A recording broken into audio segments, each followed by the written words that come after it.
We are going to walk non-violently and peacefully. Most people remember Dr. Martin Luther King as a leading civil rights leader, but what's often forgotten was his legacy as a champion of America's poor. Martin Luther King believed that ultimately economic justice and equality was as important as political or social equality. A new exhibit, City of Hope, details the Poor People's Campaign, launched by Dr. King in 1968. The campaign put a face on poverty, a face that could have been any color. That concern sparked a movement that created Resurrection City. Dr. King encouraged people from all over the country to come to Washington to take part in civil disobedience. That was Resurrection City.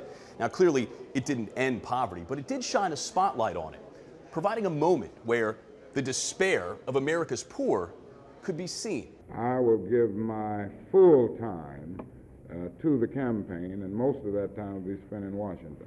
For 6 weeks, a tent city occupied 16 acres of the National Mall. Mark Steiner spent weeks living in Resurrection City. Muddy, dirty. It was intense, but it was the camaraderie, the brotherhood and sisterhood inside was just amazing. The Poor People's Campaign got lost during a tumultuous year in America. It was 1968. Dr. King and Robert F. Kennedy were both assassinated. Dr. King's death sparked race riots nationwide.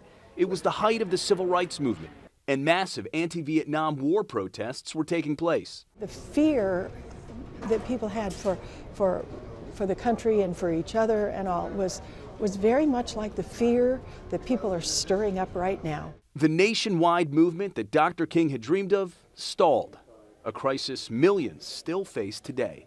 Mo Lulengi, CBS News, Washington.